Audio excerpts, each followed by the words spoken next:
I didn't cry at the funeral. I thought I would. People expect tears when someone you love is lowered into the ground. But grief has its own timing. It comes when the room is quiet, and there is no one left to witness it. If you're watching this, tell me where you're from, or what time it is. The house felt too still when I came home. Emily's shawl was still hanging on the back of the kitchen chair, the one she always used on cool mornings when she drank tea. I should have moved it, but I couldn't. I just stood there, touching the fabric with my fingertips. I remember thinking that her warmth should still be inside it, but there was nothing. The sunlight came through the windows in long, clean lines, catching dust in the air. I stood there with a plate in my hand, not sure what to do with it. For 30 years, every morning had been a conversation with her. Now I didn't know how to begin a day. Chloe arrived before I had time to sit down. She didn't knock, just walked in the way she used to when she was younger, and this house was still a place she visited on weekends.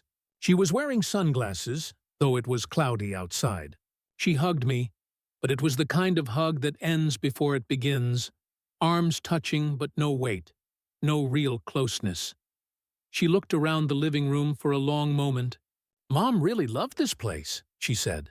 I nodded. There was nothing I could add to that. Everyone loved this place. Emily made it that way. We sat in silence for a while. Chloe crossed her legs, tapping her nails against her phone. Her nails were immaculate, thin, sharp, white, polished tips. Even her grief was immaculate. "You know," she said finally, "the house was basically hers before you anyway." I looked at her slowly. She didn't say it cruelly. She said it as if she were talking about the weather, as if it was just a fact, something obvious. "I know you two lived here together," she continued, "but this was her childhood property. It would make sense that I'd take over now. There were many things I could have said. That Emily and I rebuilt half of it after the storm. That we spent years paying off the bank. That we painted these walls together. That I replaced the roof myself. That every corner of this home held a memory we made as partners. But I didn't say any of that. Because the truth is, arguing with someone who has already decided they are right is like trying to hold back the tide with your hands. Instead, I asked, "Do you want something to drink?" "No," she said.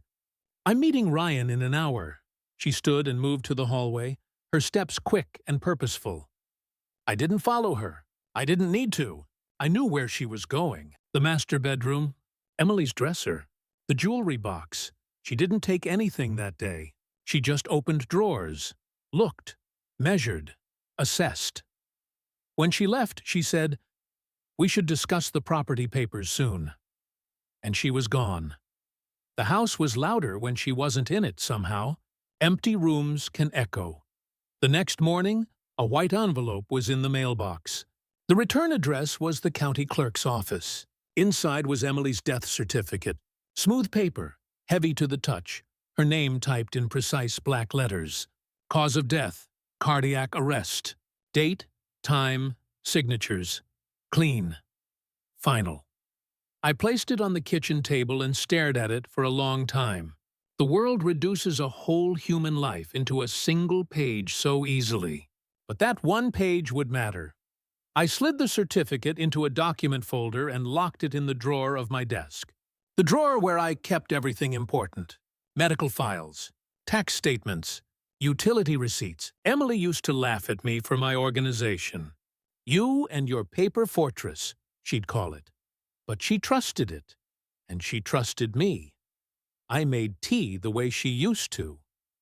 I wrapped her shawl around my shoulders, even though it didn't carry her warmth anymore. And for a moment, the house didn't feel so empty. Just quiet. Quiet can be gentle when you let it, but the quiet wouldn't last because Chloe wasn't finished. She thought the house was hers because she wanted it. She thought wanting was the same as deserving. And soon she would come back. Not with sympathy, but with certainty. The kind that breaks families. She didn't ask. She announced. And somehow, That was the moment I realized Emily was really gone. If you're watching this, tell me where you're from, or what time it is. The morning light was thin and gray when Chloe returned. No warning again. No pause before coming in. The door opened and the scent of her expensive perfume filled the hallway before her footsteps did. She carried herself like someone stepping into a hotel lobby, confident, sure the room existed to accommodate her. I was at the kitchen counter, peeling an apple. The slow kind of peeling where you try to keep the skin in one long curl. I used to hand those curls to Emily, and she'd pretend it was ribbon. We had small rituals like that. Loving someone is mostly quiet rituals. Chloe sat down across from me, crossed her legs, and placed her phone face down on the table, which meant the conversation was serious. "I've been thinking," she said. "Since the funeral, it's been on my mind a lot." I nodded, waiting. I didn't rush her. I had learned long ago that silence can be either a bridge or a mirror. You find out which depending on what the other person does next. She leaned back, sighing like someone carrying a burden much heavier than her own intentions. Mom always talked about how the house would stay in the family. You know that. I didn't correct her. Emily talked about us, not the house. Not ownership, not claims, just us, Chloe continued. I've been looking over some things, and I think it makes the most sense for the deed to be transferred to me. There it was, clean, practiced, rehearsed. I set the apple peel aside and wiped my hands on a towel. Not hurried, not tense, just present. And what would that mean for me? I asked. She smiled, small, polite, detached. Oh, you'd still live here for now. Of course, I'm not unreasonable. But eventually, Ryan and I would want to renovate, open the space up, maybe turn the guest room into an office. And later, we might sell. The property value has gone up a lot. The kitchen felt colder. I hadn't noticed before. A draft near the window, maybe. Or maybe certain conversations lower the temperature on their own. I looked at her, just looked, and she looked back. But her eyes didn't search me. They skimmed me, like reading the summary of a book she didn't plan to finish. Then she pulled out her phone, turned it upright, and opened her messages. I actually already spoke with someone, she said. I sent you the message. Did you see it? I hadn't checked my phone in hours. When you lose your partner, time stops having edges. She slid the phone across the table. The screen was bright and sharp. Chloe, I'd like you to transfer the deed to me. It's the right thing to do. Mom would have wanted it. No question mark. No room for discussion. For a moment, I simply stared at the text. My reflection was faint in the glass, older than I remembered being. Here was the not a legal document, but a written claim. Intentional, time-stamped, traceable. I picked up my phone slowly and replied, Daniel, let's talk soon. Simple, neutral, precise. I watched the 3 dots appear. The little signal that says another person is crafting words that will shape the next chapter of your life. But the dots vanished. She didn't respond. Chloe stood and looked around the kitchen again, evaluating, maybe, or strategizing. I couldn't tell. She walked to the window and rested her fingertips on the glass. I grew up here, she said softly. I didn't correct that either. She visited here. She grew up in an apartment across town with her father before he left. This house was where she came for holidays, birthdays, occasional weekends. But memories are tricky. You can edit them if they're convenient enough. I know, I said. That was all. She left soon after. A kiss on the cheek. Brief and barely there. A promise to call. The sound of her car starting, gravel shifting under the tires, and then the house was quiet again. I stood in the doorway after she left, watching leaves move across the driveway in a slow wind. The apple peel was still on the counter, curled like a memory not ready to be thrown away. I walked to my study, opened the drawer with the death certificate, and beside it, I placed a printed copy of her message. Not out of anger, not out of fear, but because some things need to be preserved. Paper does not shout. Paper does not argue. Paper simply holds the truth until the truth is needed, and something in me knew we would need it. She didn't call ahead. I heard the tires on the gravel before I saw her. When I opened the door, she was already halfway up the steps with a cardboard box in her arms. If you're watching this, tell me where you're from, or what time it is. The sky was the color of unpolished steel that morning. Flat, muted, holding the kind of silence that comes before rain. The lake was still, not even a ripple from the wind. I had been sweeping the porch, something to keep my hands busy. Grief needs movement sometimes. Stillness can hurt. Chloe stepped past me, straight into the hallway, without waiting for permission or acknowledgement. The box was filled with clothing, shoes, and a framed picture of her and her mother, the same one that used to sit in Emily's study, though I wasn't sure when she had taken it. "I'm moving in," she said. The words were light, casual, as if she were informing me of the weather. No question. No pause. No conversation. Behind her, Ryan pulled another box from the trunk of his SUV. He nodded at me, barely. A nod that belonged to someone stepping into a property listing, not a home. I stood in the doorway for a moment, watching them move with efficiency. They didn't look around. They didn't check to see where things should go. They acted as though everything already belonged to them. The air inside the house felt smaller with every box that crossed the threshold. Chloe placed her things in the living room first, then began opening cabinets. She moved Emily's floral china to the side and replaced it with plain white ceramic. "Minimalism," she said, smiling faintly. Minimalism. Emily had loved patterns. Soft flowers, wild vines, life that spread out instead of shrinking in. "You could have called," I said finally. The words felt oddly steady. No heat, no tremor. "I did," she replied, though we both knew she meant the text, about the deed. "And I just think it's practical for me to be here. To get used to the place again." She said it while rearranging the framed photographs on the mantel. She moved Emily's picture to the far edge of the display, to the corner where dust gathers if you're not careful. Ryan walked into the kitchen and opened the refrigerator. "We'll need more groceries," he said. "We eat gluten-free." The kitchen was silent for a moment. Then I nodded slowly. "The grocery store is down the road." "You know where it is." He blinked at me, confused, maybe offended. Then he shrugged and walked out. I watched him leave, watched Chloe unwrap a candle and place it in the center of the dining table. That table mattered. Emily and I sanded it ourselves the year after we married. It took 2 days. 3, if you count the varnish. We worked on it in the garage with music playing, sawdust in her hair. She laughed every time I tried to brush it away. Now Chloe lit a new candle in its center, a scent labeled clean cotton. Sterile, thin. It erased warmth. "I'll take the master bedroom," she said. "It was Mom's." I looked at her. Not angrily, just deeply.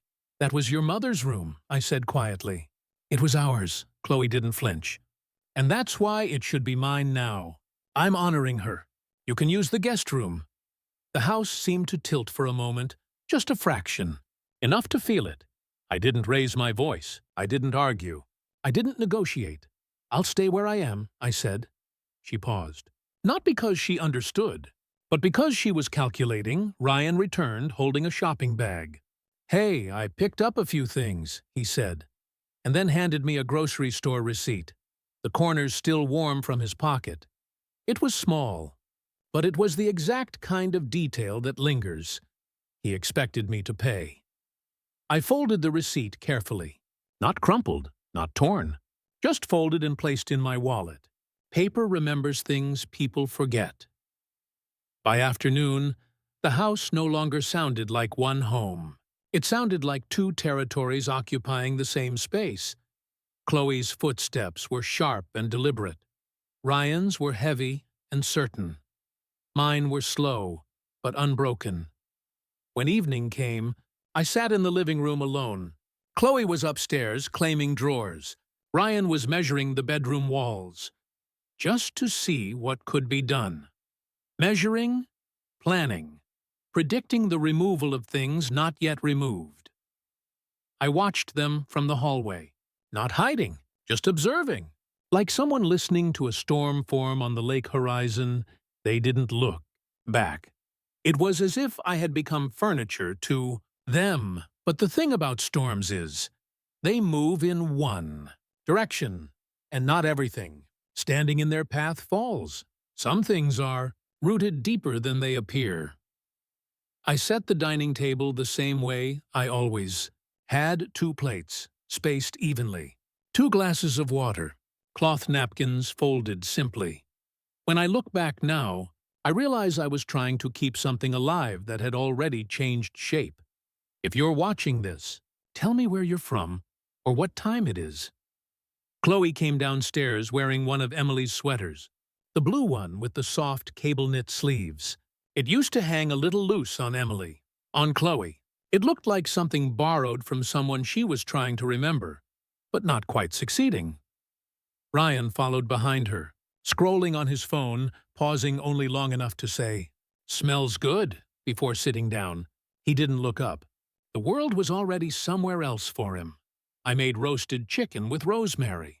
The rosemary bush still grows beside the porch. Emily planted it the first spring after we moved in. She clipped sprigs for soups, sauces, tea, and sometimes just to hold the scent to her face. The aroma filled the room now, warm and familiar. I thought maybe that warmth would reach them. Touch something human, something shared. But warmth only matters if someone lets it in. Chloe picked at her food, not really tasting. "We should really open up this space," she said, waving vaguely at the kitchen wall. "Knock that down. Extend the dining room. Ryan has ideas." Ryan looked up just long enough to nod. "Yeah, a more open concept. This layout is outdated." Outdated. A word meant to erase history. "This house was built in 1904, I said quietly. "It was designed with walls. Rooms had purposes. Boundaries meant something then." "That's exactly the problem," Chloe answered. "Boundaries. We don't need them anymore." She said it lightly, but the meaning hung heavy. She took a sip of water and continued. "Mom always said I'd inherit the place one day." I put down my fork slowly. "Your mother said many hopeful things," I replied. She dreamed out loud. She didn't always mean every word literally. Chloe's eyes sharpened. "Are you saying she lied?" "No," I said. "I'm saying she trusted time. And time changes things." She leaned back, her expression shifting to something colder. "You were lucky, you know. Mom could have chosen anyone." "She chose you." "You should be grateful." The room thinned. Air pulled tight around the edges. There are sentences that don't just hurt. They rearrange a room. I felt something inside me settle. Not anger, not sadness, just clarity. "I was not lucky," I said. "I was loved. And I loved her back. That is not luck. That is work, choice, and presence." For a moment, neither of them spoke. Then Chloe laughed. A short, brittle sound. "You always make everything dramatic." Ryan finally looked up. "We're just trying to move forward," he said. "You're being stubborn." I stared at the two of them. At their certainty, their entitlement wrapped in casualness. The belief that wanting something was the same as deserving it. "I'm not being stubborn," I said softly. "I'm being here." Silence spread across the table, this time different. Less sharp, more revealing. Chloe's fork clattered against her plate. She pushed back from the table, standing abruptly. "I'm done talking about this." She walked upstairs, quickly, as if chased by something she didn't have words for. Ryan watched her go, then shrugged at me, like I was the unreasonable one. He picked up his phone again and left the table without another word. I sat alone. The rosemary scent lingered. The warm chicken cooled. Emily's sweater hung on a chair upstairs, stretched by someone who did not understand the woman who once wore it. When the house grew quiet, I stood and walked to my study. I opened the drawer where I kept my documents. The death certificate, the printed text message, receipts, paper truth. Then I took out my journal. I wrote, "Today, she wore your sweater." I wanted to tell her to fold it carefully, but she would not have understood why. I closed the journal gently, not to hide it, but to protect it. I slid the journal into the bottom desk drawer, where I keep things that matter, even if no one else knows they do. The house creaked softly as the night settled in. Old wood remembers footsteps, arguments, laughter, and silence. It holds all of it. The house was listening upstairs, a door closed, firm, final. But this wasn't an ending, just the first shift in the floorboards. The badiyam, quiet sound before something heavier begins to fall. I didn't go to the lawyer because I wanted a fight. I went because I needed clarity. And clarity is easier to find on paper than in memory. If you're watching this, tell me where you're from or what time it is. The town was quiet when I drove into it that morning. Early autumn, the kind of cold that settles lightly on the windshield. Not quite frost, but close. The trees along Harbor Road were beginning to turn. Not enough to blaze yet, just edges of gold, like someone had brushed them with sunlight and walked away. I parked outside Mark Harris's office. I had known Mark for nearly 30 years, not as a lawyer at first, but as a neighbor who used to sit at our dinner table telling long stories with too much hand motion and too little point. Emily used to laugh and call him a man who talks in circles but always finds the center eventually. The bell above the door chimed when I stepped inside. The office smelled like paper and old wood. It reminded me of libraries, places where truth was stored in silence. Mark looked up from behind his desk and stood when he saw me. "Daniel," he said.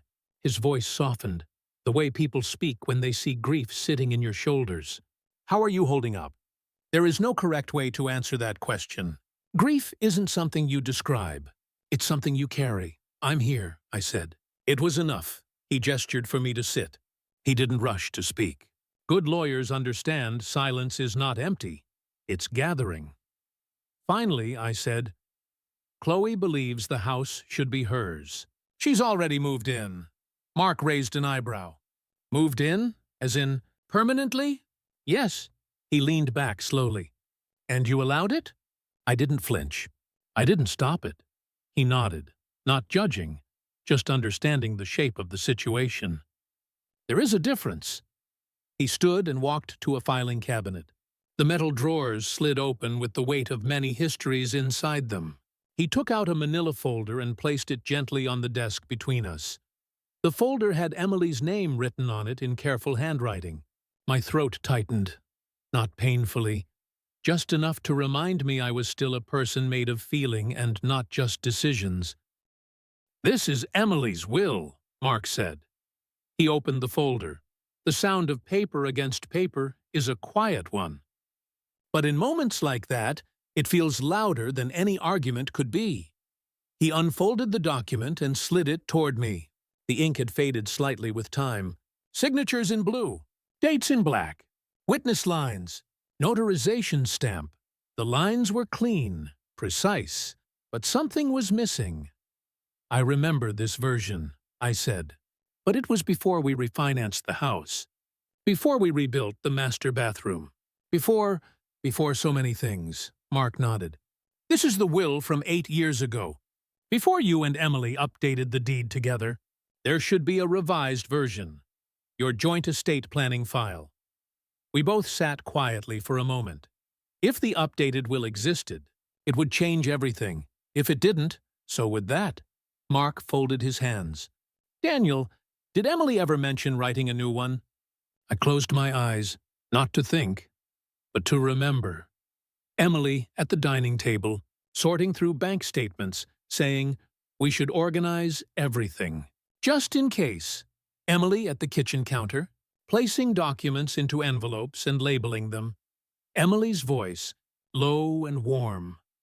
Promise me you'll keep things orderly. I opened my eyes. Yes, I said. She updated everything. We did it together.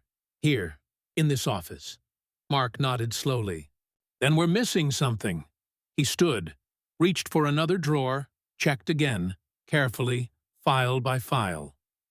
I watched his hands move with the same methodical focus he used when repairing clocks in his spare time. Precision was his language. After several minutes, he stopped. The drawer stayed open. It's not here, he said. The room didn't feel smaller, just heavier. Mark closed the drawer and turned back to me. If that document exists, it's not lost. Someone has it, or it was stored somewhere deliberate. I nodded. Emily always stored things deliberately. He watched me carefully. Search the house. Not the obvious places. The quiet ones. The ones that meant something to her? I stood. My hand rested briefly on the back of the chair.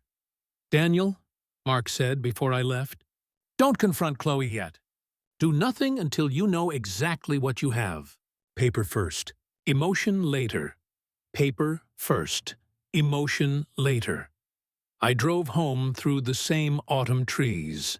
The sky had brightened a little, thin light through the clouds, but nothing had changed. When I walked into the house, Chloe was in the living room. She turned and smiled, polite, triumphant, confident in outcomes she believed were guaranteed. I didn't say a word, but inside, something shifted. Not anger, not fear, not even resolve, just awareness. There was another document, and I would find it. I heard the drawer before I saw her. There is a particular sound when wood slides against wood. Not loud, but unmistakable when it belongs to a drawer that should not be opened. If you're watching this, tell me where you're from, or what time it is. The hallway was quiet when I walked toward the master bedroom.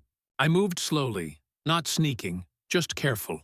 Not because I feared confrontation, but because I already knew what I would find. The door to the bedroom was open. Chloe stood inside, her back to me, bent slightly over Emily's dresser.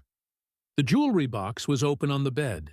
She had the key in her hand, a small brass key with a tiny ribbon tied around the loop. Emily tied that ribbon years ago so it wouldn't scratch the wood finish. I knew exactly where I kept it, in the top drawer of my study desk. Wrapped in a piece of felt, under a stack of old postcards. Chloe should not have known where it was, but she did. She didn't turn around when she spoke. Mom would have wanted me to have these, she said. The words were soft, but not gentle. I stepped into the room slowly. The light through the window fell across her shoulders and the jewelry box. Inside, the pieces were organized exactly as Emily had arranged them. Necklaces coiled carefully, earrings paired. Each item resting in cloth-lined compartments. Emily's hands had touched every one of them. I remembered how her fingers moved. Slow, attentive, as if every object had memory. Chloe lifted a pearl necklace and held it up to her throat. She looked at herself in the mirror. Her reflection didn't blink when mine appeared behind hers. She wore this on her wedding day, I said. Chloe smiled faintly. Yes, which is why I should have it. She clasped the necklace around her throat with practiced ease. It did look beautiful on her, but beauty does not equal right. Where did you find the key? I asked quietly. She didn't hesitate. You left it where anyone could find it. We both knew that wasn't true. But Chloe had grown accustomed to the idea that justification could replace truth if spoken confidently enough. Ryan appeared in the doorway, hands in his pockets. He leaned casually, as though he were watching something that didn't concern him. We figured it's better to start sorting things now, he said. Less emotional that way. Emotional, as if grief were a scheduling inconvenience, as if belongings were just belongings. I walked to the dresser. Not fast, not slow, just deliberate. There, beside the jewelry box, was something folded neatly. A piece of paper, worn at the edges, ink faded, but legible. Emily's handwritten inventory list. I recognized her handwriting instantly. The slight slant, the soft loops on the lowercase g's, the way she dotted her i's carefully, as if they mattered. At the top, it said, "Jewelry to be given with intention, not claimed." Not taken, given, below that. She had listed each piece, with a name beside it. Not Chloe's name, not mine, not anyone's expected. Some items were for family, friends, some for a cousin, some for charity. One for a neighbor who once helped. Her with her garden. The pearl necklace Chloe was wearing was listed clearly. Pearls. To stay in the house. To remain part of the home. Chloe saw the list and looked directly at me. "That's not legally binding," she said. "No," I agreed. "But it's true." Her face shifted, not to guilt, not to sadness, but to strategy. A tightening of the jaw, a recalculation. Ryan stepped forward, as if to close the jewelry box. But I placed my hand on it first.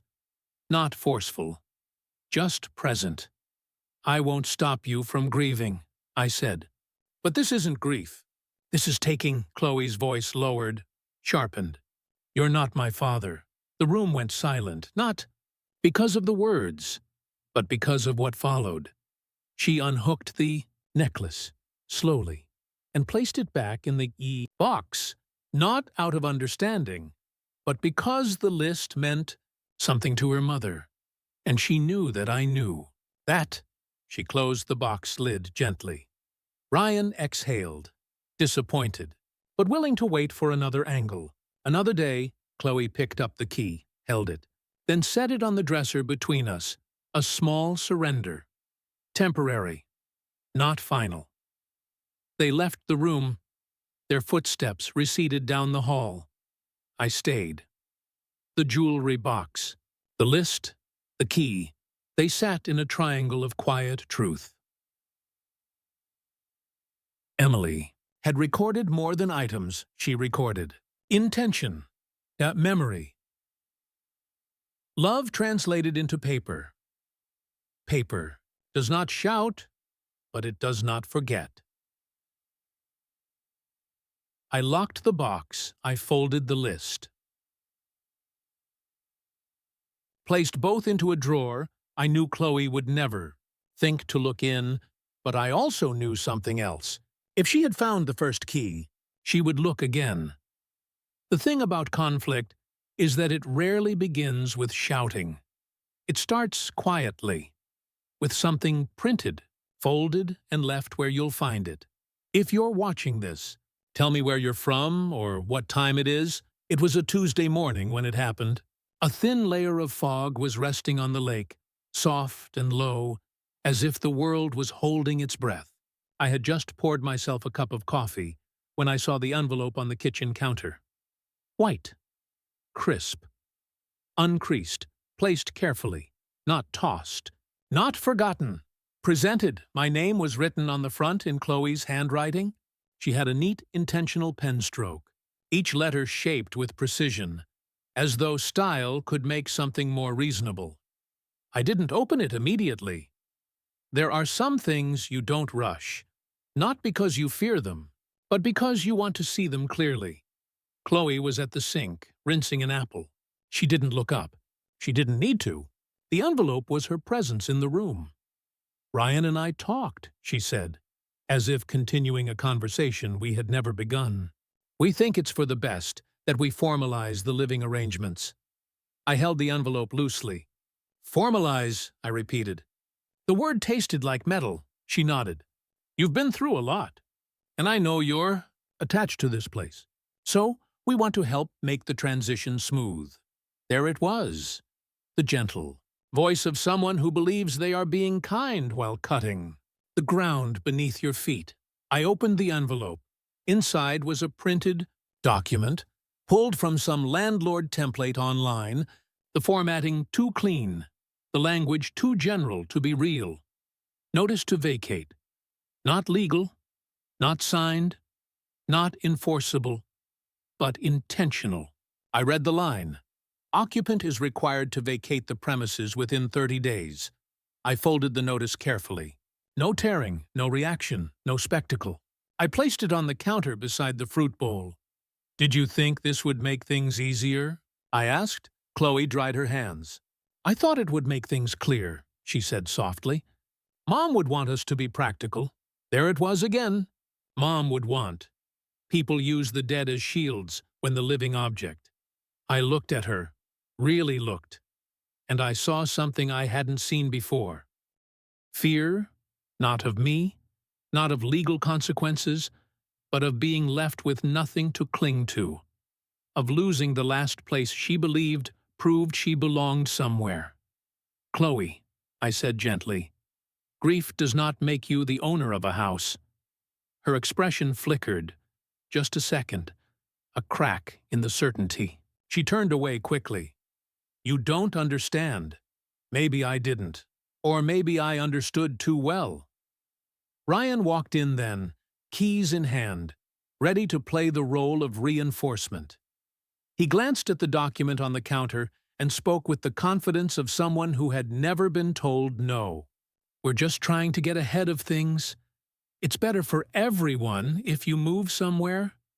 Quieter. Quieter, as if the house I had built with my wife was too loud for me now. I didn't respond, not with words. I simply picked up my coffee and walked out onto the porch. The lake was still. The world, for all its movement, was pausing. I sat there for a long time, not planning, not reacting, just listening to the house breathe. The thing about threats, especially written ones, is that they reveal more about the person who makes them than the person they're aimed at. When the sun shifted and the light warmed the porch boards beneath my feet, I went back inside. Chloe and Ryan were in the living room, talking in low voices. I took the eviction notice and, without drama or emphasis, folded it once, then again, and placed it into a folder with the death certificate, the text message, and the grocery receipt. Paper does not fight. Paper waits. Chloe watched me do it. And for a moment, the two of us simply stood there, separated not by age or relation or grief, but by understanding. She had fired her first real shot. She thought I would break. But I had been married to a woman who taught me something quietly, over many years. Strength is not loud. Strength is not explosive. Strength is endurance. Chloe turned away first. The house made no sound, but something had shifted. A line had been drawn, not spoken, not agreed on, but unmistakable. And the next move would not be hers. I didn't say anything when she brought home the paint samples. I just watched her place them on the coffee table. Little rectangles of color that had nothing to do with the life that had existed in this house. If you're watching this, tell me where you're from, or what time it is. The afternoon light filtered through the windows in a soft, hazy gold. It was the kind of light Emily used to call story light, because everything looked like it was part of something meaningful. But that day, it just made the dust visible in the air. Chloe stood in the living room, tapping a paint card against her palm. "This will brighten the space," she said, holding up a shade of white that looked like hospital walls. Sterile, clean, empty. Ryan was on a step ladder beside her, peeling framed photographs off the wall. Emily's smile in the garden, the lake at sunset. A picture of us covered in flour in the kitchen, laughing so hard I cried. He stacked the frames face down on the floor. Not gently. I stood in the doorway, not blocking, not assisting, just there. "I think it's time for a refresh," Chloe said, not looking at me. "This place is a little stuck. Stuck." Memory to her, was clutter. She walked over to the mantel where Emily's favorite photo sat, the one of her sitting beside the lake, hair blown back by the wind, laughing so freely it felt like sunlight was coming from inside her. Chloe lifted it, turned it once, placed it on the far corner of the mantel, angled sideways. A beautiful life moved into the margins. I didn't raise my voice. I didn't try to stop her.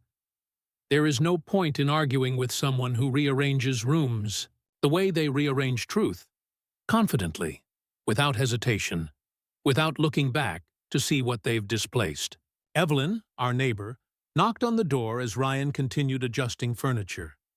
She carried a small container of soup, the kind she only made when she was worried. She stepped inside slowly, eyes scanning the new order of things. "Oh," she said softly, "you're redecorating." Chloe smiled, bright and polished. "Yes, just modernizing. Mom always wanted to refresh the place." Evelyn looked at me. I didn't say yes. I didn't say no. I just held her gaze. She understood. There are people who hear what is not spoken. For a few minutes, we made small talk, the kind that floats on the surface of deeper water.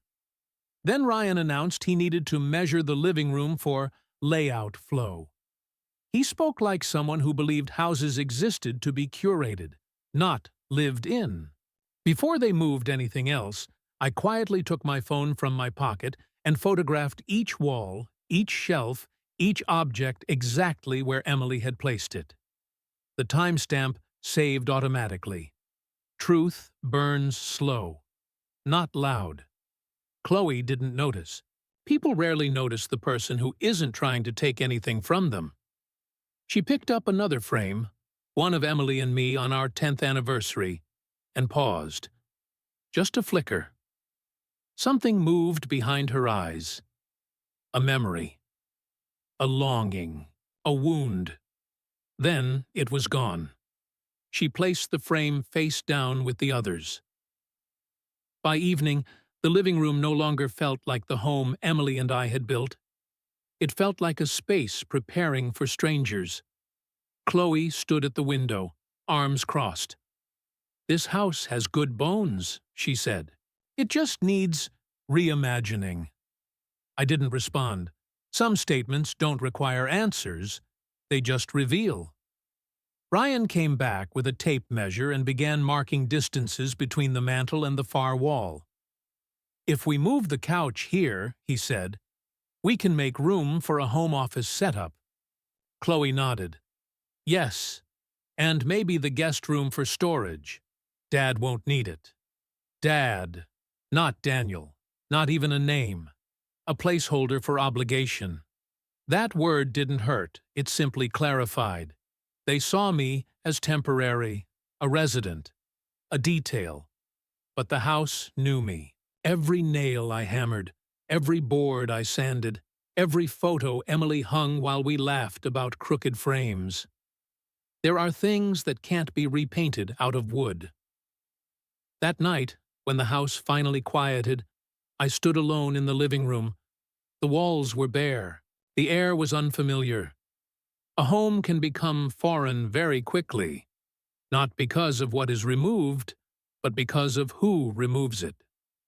I looked at the mantel, empty except for a single candle Chloe had placed there. Clean cotton. Smelling of nothing. I whispered, not to anyone, but to the room. I remember. Not loud, not dramatic, just truth. The house remembered too. And memory, real memory, doesn't move when someone asks it to. She introduced me as a temporary resident. Not father, not family, not even by name. A temporary resident, in my own home. If you're watching this, tell me where you're from or what time it is.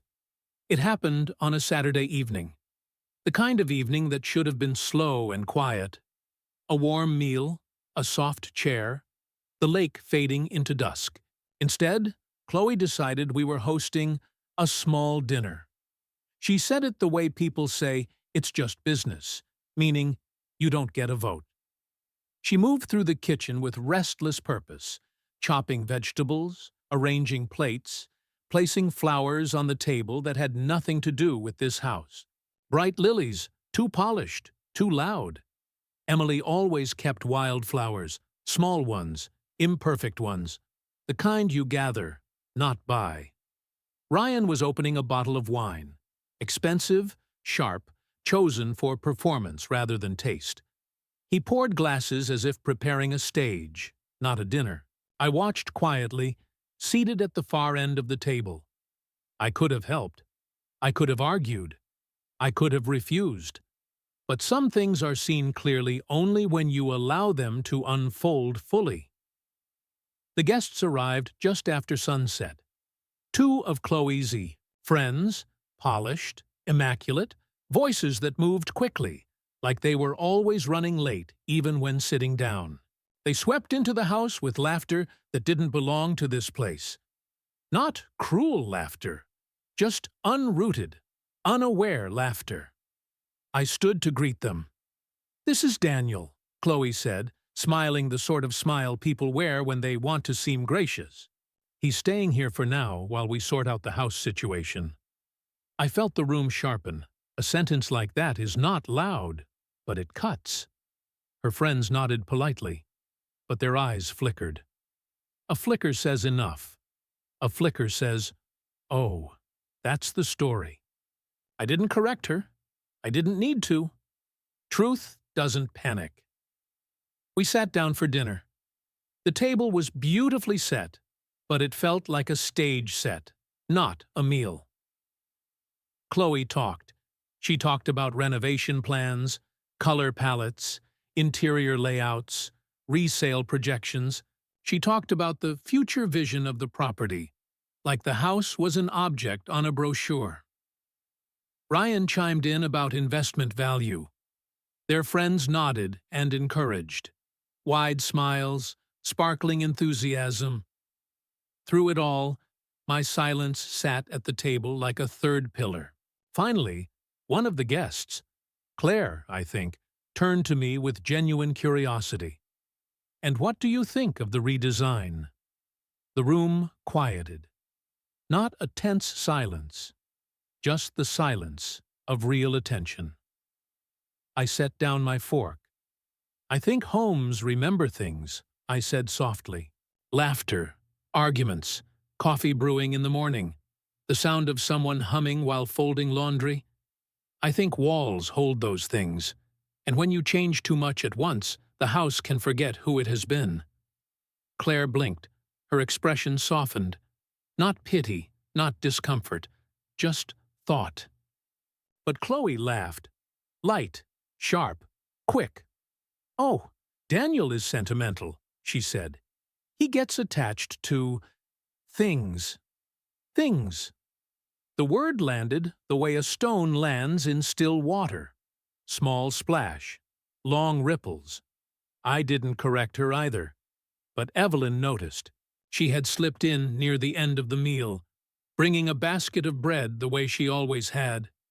She stood near the corner, listening, watching. The quiet presence of someone who knows history, not just surface. She placed the basket on the table and looked at Chloe. Not unkindly, but truthfully. "But this home was built on memories," Evelyn said. "Not measurements." Chloe's smile flickered. Chloe's smile flickered. Just a second. The hint of a crack. Ryan cleared his throat. "Well, times change, and houses should change with them." Evelyn gave a small, knowing nod. "Yes, but the heart of a place shouldn't be painted over." The room shifted. Subtly, but undeniably, Chloe's friends changed the subject to safe topics: restaurants, travel, screens, noise. But Chloe's eyes stayed on me. Not angry, not sad, just uncertain. The meal ended. The guests left. Their laughter drifted down the walkway like smoke. The house grew quiet again. Chloe remained at the table, hands flat against the wood, as though steadying herself. She didn't speak. I didn't either. There are conversations that begin without words. When she finally stood and walked upstairs, she left behind the wine receipt, a long strip of paper, listing cost after cost, each number heavy, unnecessary. I folded it and placed it in the folder with the others. Not as evidence, as timeline. People reveal themselves gradually, not through grand events, but through the small, accumulating weight of choices. The house was no longer being rearranged. It was being redefined. And I realized something then. Chloe wasn't trying to claim the house. She was trying to rewrite her place in it. But history doesn't surrender to. Desired lie heard my name before I heard the rest of the sentence. Not spoken with affection. Not spoken with memory. Spoken like an obstacle. If you're watching this, tell me where you're from or what time it is. It was late afternoon, the kind of hour when the sun sits low enough to cast long shadows across the floor. I was in the hallway, about to step outside to sweep the porch, when I heard Chloe's voice through the half-closed kitchen door. "I just don't want to drag this out any longer," she was saying. Her tone was tight, angled, like a drawn thread pulled too hard. "He'll leave eventually. He has to." A pause. Then Ryan's voice, lower, more impatient. "We can make it happen faster. I already talked to someone. If we get the listing ready, the house can be on the market before winter." Listing, market, house, not home. I didn't move. I didn't interrupt. I didn't confront. Listening is its own strength, the kind that doesn't require force. Chloe sighed. "He's stubborn. He keeps everything. Documents, receipts, notes. Like he's building a case." Ryan laughed. Short, dismissive. "He's old. He just collects paper. It won't matter. What matters is possession." Possession. There was a time that word meant safety, having a place to belong. Now it sounded like siege. I stepped back softly so the hallway floor wouldn't creak. The wood in this house knows every weight, every footstep. If you don't move with intention, it speaks for you. I walked to the living room, sat down in the old armchair with the faded stitching along the left armrest, a place where Emily once sat, reading while I traced the pattern in the fabric absent-mindedly. The house was quiet except for the murmur of voices from the kitchen. I didn't need to hear the rest. Some truths arrive fully formed, not because of what is said, but how it is said. A few minutes later, Chloe walked into the living room.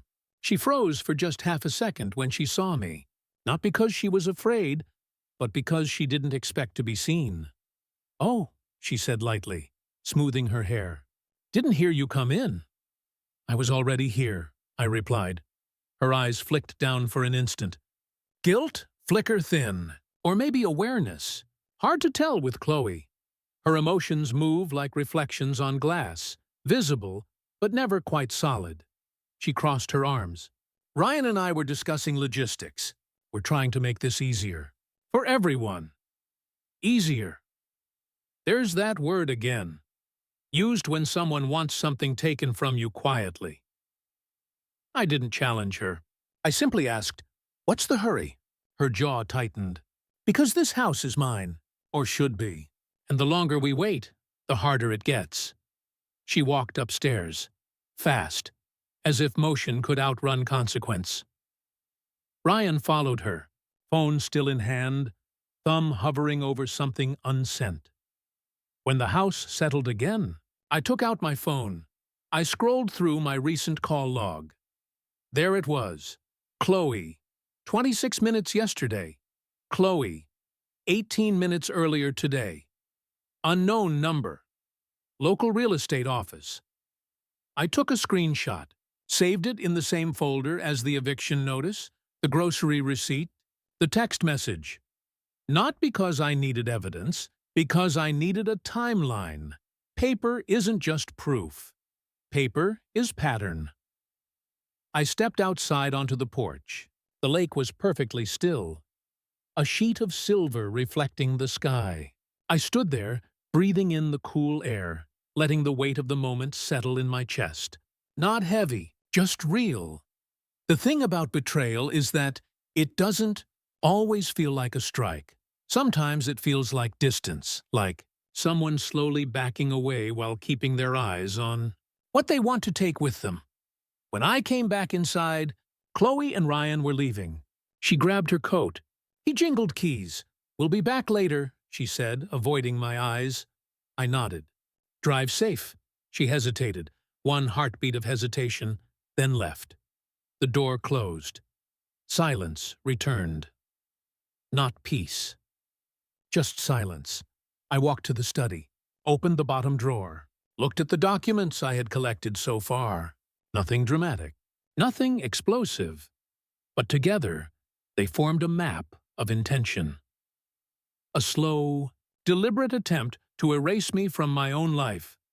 I sat down, not defeated, not fearful, just aware. The next move would not be hers, because the next move was already arriving. On the porch, a car door shut. Then, footsteps. Light. Professional. Purposeful. I looked through the window. A man in a blazer stood outside, holding a clipboard. He wasn't here to visit. He was here to evaluate. He didn't look nervous when I opened the door. He smiled. Polite. Professional. The kind of smile someone practices in the mirror before heading into appointments. "If you're watching this, tell me where you're from or what time it is." The man extended his hand. "Hi, I'm Nathan," he said. "I spoke with Chloe about touring the property." Spoke with Chloe, not with me. I didn't correct him. I didn't mention ownership. I didn't mention history. "Come in," I said instead. He stepped into the entryway and looked around. Not for memories, not for stories, but for measurements, resale value, visual appeal. His eyes moved the way Ryan's did, scanning, calculating, adjusting imagined furniture that was never theirs. Chloe appeared at the top of the stairs a moment later, her voice bright, cheerful, the kind of bright that doesn't let sunlight through, only glare. "Great! You're here." She came down quickly, breezing past me like I was part of the furniture. Nathan began his routine. Open floor plan, discussion, paint color, commentary. Potential, buyer demographics, words like update, modernize, reconfigure, resurface. He walked from room to room. The house echoed with unanswered footsteps. When he reached the master bedroom, he paused. "This room has great natural light," Chloe nodded. "We're thinking of making it the centerpiece of the new design. It'll be ours, eventually." Ours, she said it without looking at me. I stood near the doorway, watching the space that once held late-night whispers, quiet laughter, shared exhaustion, and soft morning light on Emily's face. I didn't interrupt. I didn't defend the past. Houses remember on their own. Nathan took notes, murmuring about square footage and flooring replacement. Chloe followed closely, adding suggestions, plans, and dreams that never included me. Ryan appeared with a tape measure. Again, stepping around me without acknowledgement. He spoke to Nathan like two colleagues collaborating. "So, yeah, once he's out, we can bring the contractors in. Quick turnaround." Once he's out, I felt a calm settle in me. The kind that comes not from surrender, but from certainty. We walked back downstairs to the living room. Evelyn's wildflower vase, the one I had moved back to the center of the mantel the night before, was now missing, replaced with a minimalist white pottery piece. Chloe didn't notice me noticing. Nathan set his clipboard down. "I can send over an initial listing agreement today," he said. "No obligations, just paperwork to get started." Chloe smiled. "Perfect. I spoke for the first time since the tour began. This house is not for sale. Nathan turned to look at me. He hesitated, not sure whether to smile or wait. Chloe's tone sharpened. We've discussed this. No, I said gently. You discussed. You didn't ask. The room didn't fill with noise. It filled with truth. Nathan shifted awkwardly. Well, whenever the homeowners are ready, just let me know. He said, homeowners, plural, but his eyes flicked to me when he said it. As he left, Chloe followed him to the door. Her voice was a whisper, but the kind that is meant to be heard. He's just confused. I'll handle it. The door shut. Chloe turned back to me. You are making this harder than it needs to be, she said. I looked at her. Calm. No, I'm simply not leaving my home because someone told me to. Her jaw tightened. Ryan stepped closer, ready to play the role of the louder voice. But Chloe raised a hand to stop him. She walked into the kitchen, opened her laptop and typed quickly. Sharp, controlled movements. Within a minute, an email arrived on my phone. Subject line, listing agreement, draft. I printed it. Placed it on the table. Smoothed the page flat with both hands. Read every line. It listed the property address, estimated market value, commission rate, and one signature line. Owner. Chloe Reeves. My name was not on the document. Chloe stood across from me, watching, waiting for a reaction. I didn't tear it. I didn't argue. I simply slid it back toward her. Your signature won't be enough. Ryan sighed. Long, exaggerated. We'll have the power of attorney paperwork sorted. Soon. The sentence was casual, but the meaning was not. Chloe didn't look at him, or at me. She looked at the paper. Then, she picked up a pen, and Ryan took the pen from her hand. He signed her. Name, smooth, confident, unafraid. A forged signature. Right, in front of me, and they didn't even try to hide it. I watched the ink. Dry, a quiet moment. Sharp as glass. They thought the signature was power. They didn't understand. Paper remembers who wrote it. They changed the lock when I was out of the house. Not the front door. Not the shared spaces. The master bedroom. Our bedroom. Emily's room. If you're watching this, tell me where you're from or what time it is. It happened on a Thursday. I had gone into town to pick up coffee beans and a loaf of fresh bread, the kind with the thick crust that crackles when you press your hand against it. A simple errand. Quiet. Ordinary. When I came home, there was a new shine to the doorknob. The faint metallic gleam of newness. I turned it out of habit. The handle didn't move. Chloe's voice drifted from the hallway, too casual to be accidental. Oh, I meant to tell you. We had the lock changed. The room was Mom's. It should be private now. Private. Privacy is a kind word for exclusion. I stood there for a moment, hand still on the doorknob. The wood felt different, cold. Somehow, I didn't force anything. There is no dignity in trying to enter a space someone has already decided to bar you from. Instead, I set the groceries down on the table, quietly, and sat. The house was still.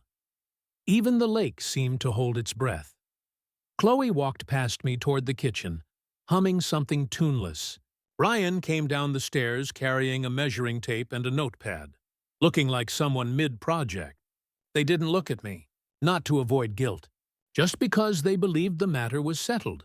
To them, the new lock was an inevitability, a step in the plan, an expected reshaping of territory. But the thing about homes, real homes, is that they do not respond to territory lines the way land does. A home remembers. Who opened its windows? Who fixed its leaks? Who whispered into its quiet, Chloe had taken the room, but she hadn't taken the history. Not yet. I waited for the house to feel empty, for their footsteps to fade upstairs, before I stood and walked to the coat closet. Inside, hanging behind Emily's old wool coat, was my work jacket. Heavy canvas, worn cuffs, the kind of jacket that lasts through decades of use. I reached into the inside pocket, a pocket most people don't know exists. My fingers brushed cloth. Thin, soft, folded.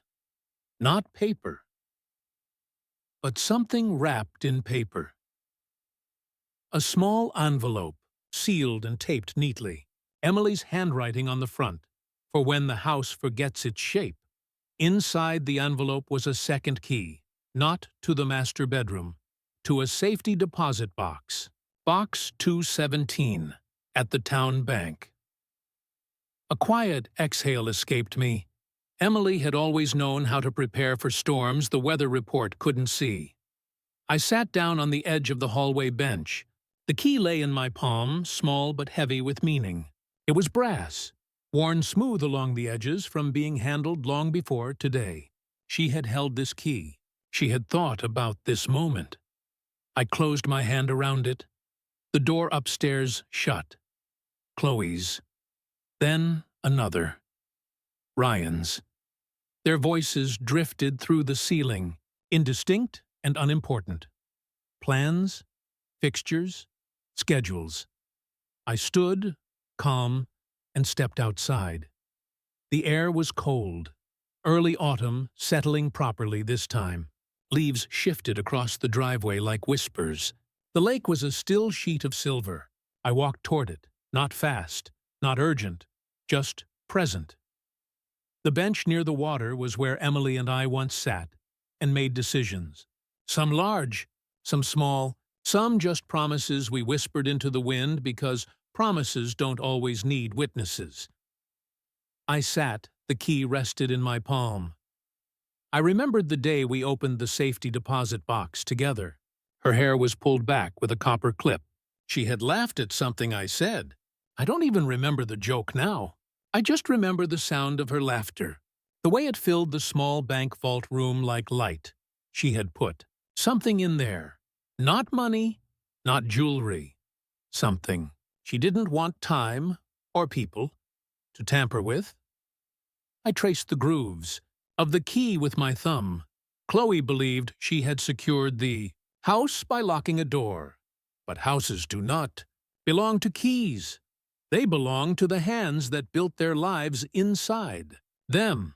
I stood and walked back toward the porch. The house looked unchanged from the outside, still quiet, still solid against the trees. But inside, something foundational had shifted. Not ownership, not control. Understanding. Placed the key in my front pocket. Not hidden, not carried. The next move was already happening. The truth was waiting, behind one more lock. I sat in the bank lobby with the key in my hand, turning it slowly between my fingers. Not nervous, just steady. I already knew what Emily would say. If you're watching this, tell me where you're from or what time it is. The bank was quiet in the late morning. Soft music played low enough to be forgotten, but loud enough to fill the silence between thoughts. The floors were polished stone, the walls lined with framed photos of smiling employees and community awards. I waited as the teller called someone in the back. My name sat on her tongue with gentle familiarity. We had lived in this town for years. People here didn't need addresses to know where you belonged. The vault manager arrived, a calm woman with silver-framed glasses and a posture that suggested everything she handled was important. She greeted me with a nod instead of a smile. "You still have box 217?" she asked. I held up the key. "I do." She led me down a hallway lined with metal doors and quiet rules. The vault was cool inside, the air conditioned not for comfort, but preservation.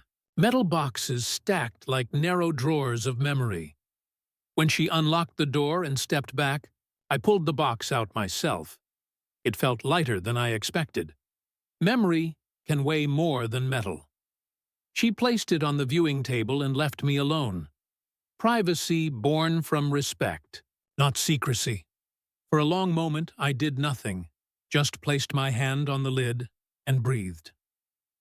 When I finally opened it, there wasn't much inside, just a sealed envelope. Heavy paper, the kind used for letters that matter. My name was written on the front. Daniel, for when you need truth more than comfort. Emily. Her handwriting hit harder than anything inside ever could. I sat down. The chair creaked, familiar, worn, like everything else in this town that hadn't forgotten how to hold weight. I opened the envelope. Inside was the will, the updated will, the one we had signed together, notarized, witnessed, filed, correctly, primary. The will stated, clearly, cleanly, without room for interpretation, the house belonged to me, entirely, without condition.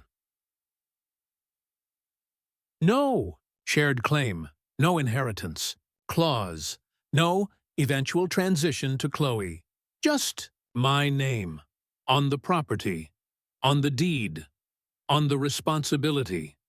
There was more, another letter, handwritten, not official, not legal, just hers. I unfolded it carefully. My love, if you're reading this, I know the house has become difficult ground. Chloe is grieving. She does not know how to hold memory without possession. She may try to take what was never hers to carry, but the house is not inheritance. The house is home, and you are the one who knows how to keep it gentle.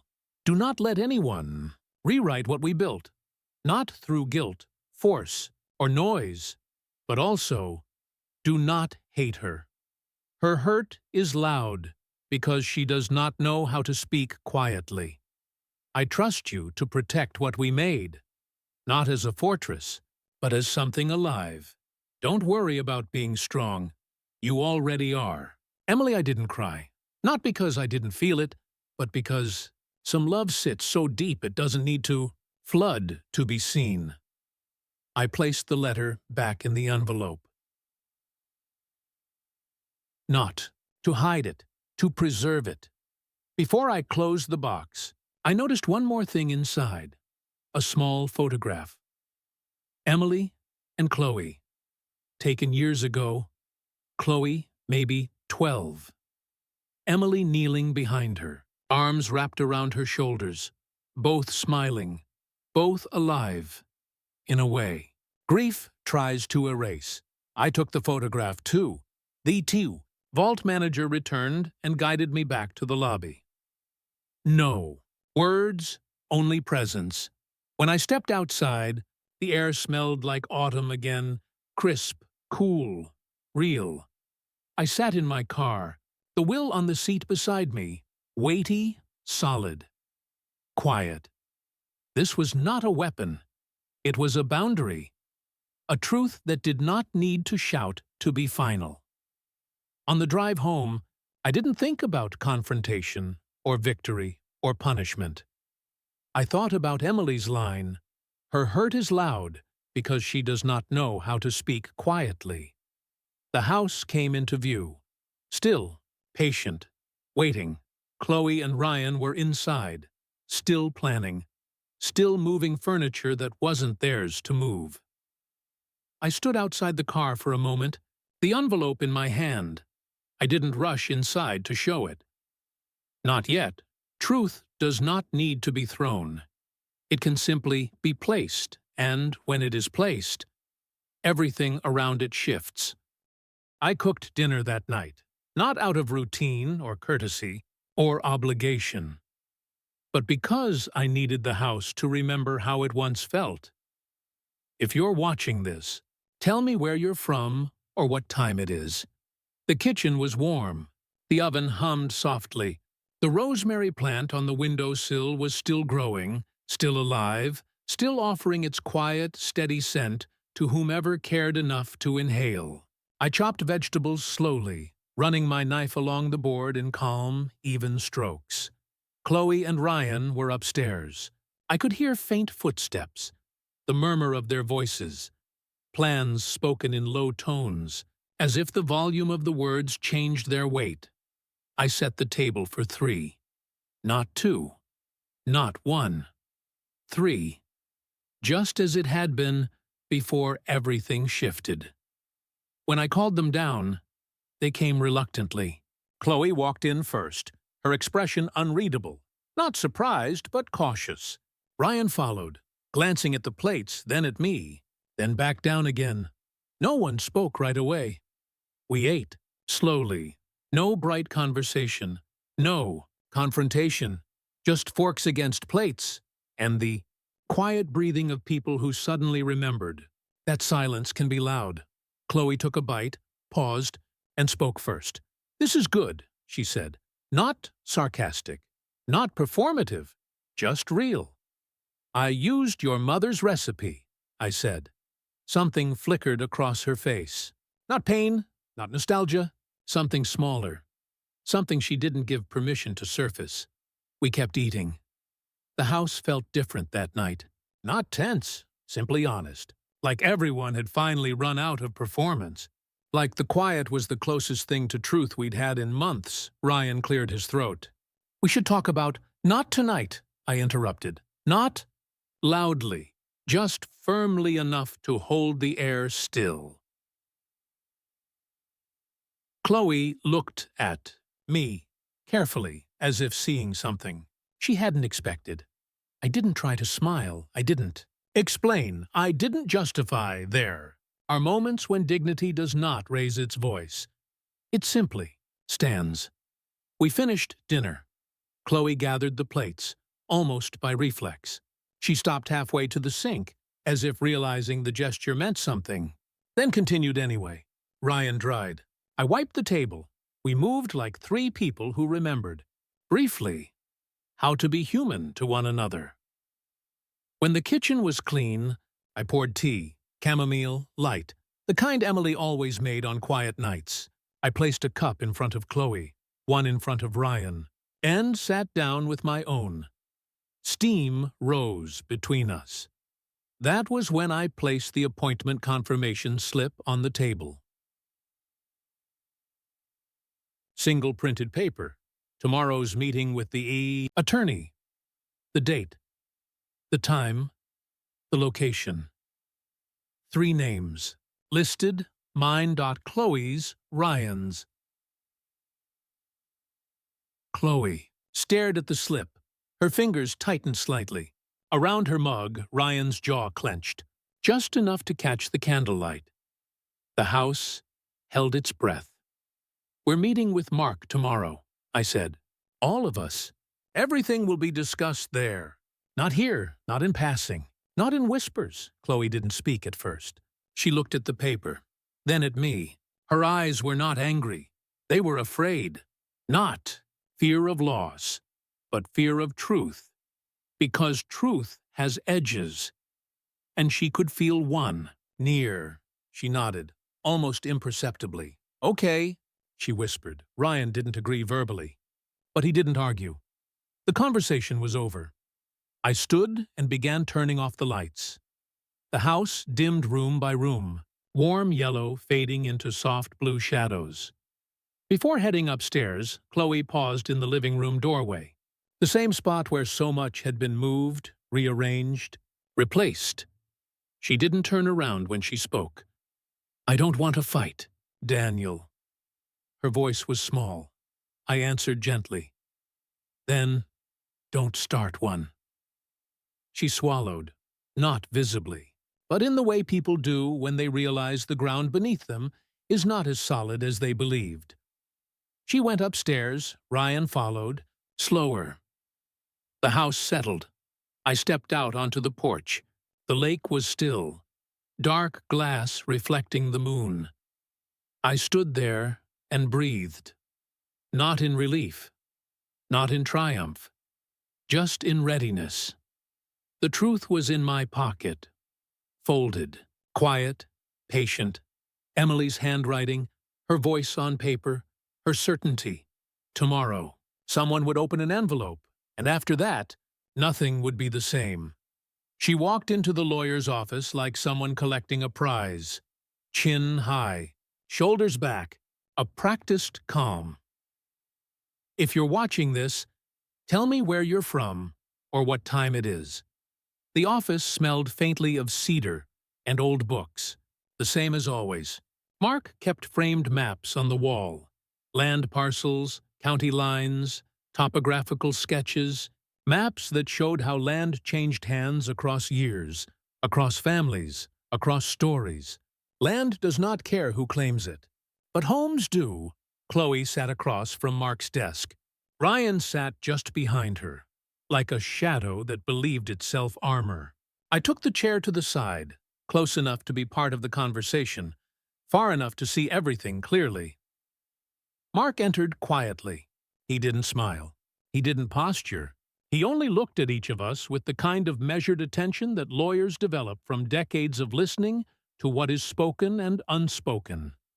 "Thank you for coming," he said. "I understand there are questions about the property." Chloe nodded quickly. Too quickly. "Yes," she said. "The house was my mother's, and I'm planning to take ownership now. We want to begin preparing it for sale." Ryan nodded as if he had drafted the sentence. I didn't interrupt. Truth does not need to rush. Mark folded his hands. "Chloe, I need to ask you something before we proceed." His tone was neutral, professional. "Do you have documentation that establishes legal ownership?" Chloe blinked, just once. Then she smiled the way someone smiles when they believe they've already won. "Mom always said the house would be mine," she said. "Everyone knows that." Mark didn't react. He didn't argue. He didn't correct. He simply reached into a drawer and placed 2 envelopes on the desk. One thick, one thin. The thick one rested in front of him. The thin one he slid toward Chloe. Her fingers tightened slightly before she even touched it. She knew, or she feared, or she pretended not to. Mark spoke softly. The room listened. "This," he said, tapping the thin envelope, "is the informal letter your mother wrote 10 years ago, the one stating her wish that the home remain in the family." Chloe nodded, almost relieved. "I told you," she said. "That's it. That's all we need." Mark nodded once, then lifted his eyes to hers. "It is not a legal will." The words were quiet, but they filled the room. The air didn't shift.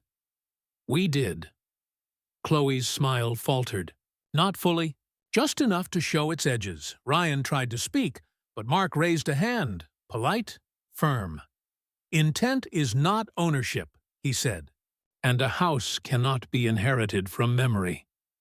He tapped the second envelope, the thick one, the one I had returned to him this morning.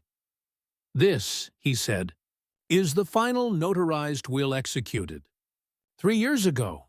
He slid it into the center of the desk, where all eyes could see it. No one moved. The document was opened slowly, deliberately. Paper breathed. Ink waited. Mark read, "All property, including the primary residence at 41 Lakeview Road, is bequeathed in full to my husband, Daniel Cross. No secondary beneficiary. No transfer clause. No conditional claim." Silence is a living thing. It moved around us, settling differently on each person. Chloe's face did not break. It closed, a door quietly shutting behind the eyes. Ryan exhaled through his nose, sharp, angry, but restrained.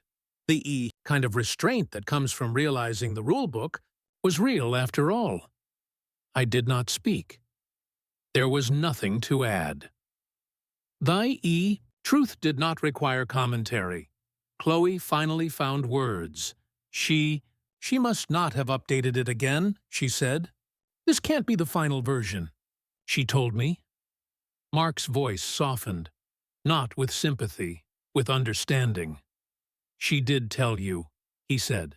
But grief can confuse memory, and love can rewrite intention. Chloe blinked hard. Once, twice, as if keeping herself from drowning. Ryan leaned forward. We can contest it. Mark didn't even look at him. On what grounds? No answer came, because there wasn't one. The moment held, not dramatic, not explosive, just real. I finally spoke. This is not about taking anything from you. Chloe's eyes flicked to mine. Wounded, angry, lost, all layered. It's about keeping what Emily built, I continued. Not as property, as home, her voice cracked. Not loudly, but in the way fabric tears silently. She was my mother. Yes, I said, and she loved you. But loving someone does not mean leaving them everything. Nobody spoke after that. The meeting didn't end with slammed doors or tears. It ended the way truth usually does. Quietly. Chloe stood. Ryan followed. They left without looking back. Mark placed his hand on the will. Everything is in order, he said. I nodded. Not relieved, not triumphant, just steady. Outside, the sky was pale and clean. Birds crossed overhead in slow arcs. Tomorrow would not be easier, but it would be clearer. When Mark opened the envelope, the room fell silent. Not tense, not dramatic, just still. The kind of stillness that comes when truth finally steps into the light. If you're watching this, tell me where you're from or what time it is. Chloe didn't sit back down. She stood behind the chair now, fingers gripping its wooden frame the way someone holds a railing during turbulence. Ryan hovered near her, jaw set, shoulders stiff, ready to interrupt, to argue, to reclaim ground that was never his to stand on. But Mark didn't look at them. He looked at me, not asking permission, but acknowledging presence. Then he unfolded Emily's letter, the one tucked behind the will. The paper was delicate at the edges, softened by time and intention. He didn't read it aloud theatrically. He read it the way one reads something sacred. Slow, even, without performance. If this letter is being read, then the house has become contested. I am sorry. Truly. Chloe, if you are here, I want you to know something with clarity, not emotion. You do not need this house to remember me. You do not need walls to hold on to love. I am not in the wood of these floors. I am not in the wallpaper or the closets. I am not even in the rooms we once lived in. I am in the way you swing your arms when you're confident. I am in your stubbornness when you believe you are right. I am in your laughter when you forget to guard yourself. Home is not a place you inherit. It is something you learn to build. The house belongs to Daniel because we built it. Together. Board by board. Season by season, I am asking you to learn how to build something of your own. With love, Mom, no one moved. Not Chloe, not Ryan, not me. The words settled in the air like dust in a sunbeam. Visible, gentle, undeniable. Chloe's hands loosened on the chair. Not in surrender, in disbelief. That's not. Her voice cracked. She swallowed. Started again. She didn't say that. She never said that to me. Not like that. Her voice grew small at the end. Not weak, young. I realized, in that moment, that Chloe wasn't fighting for ownership. She was fighting to not be left behind. She wasn't reaching for the house. She was reaching for her mother. And she didn't know the difference. Ryan stepped forward, voice sharp again, as if volume could erase truth. This is emotional manipulation. A letter doesn't override. Mark cut him off. Not with words, with a single gesture. A raised hand. Enough to remind everyone what room we were in. This letter does not change the legal will, Mark said. It simply clarifies intention. He placed the letter down gently, not turning it toward anyone, because the truth did not need to be presented like evidence. It simply needed to exist. Chloe pressed her fingertips to her temple, eyes shut tight. She wasn't crying. She was remembering.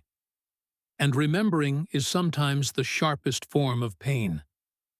I remained still, present, not triumphant, not comforted, quiet. After a long silence, Chloe opened her eyes, red-rimmed but dry. "So," she whispered. "That's it?" It wasn't a question.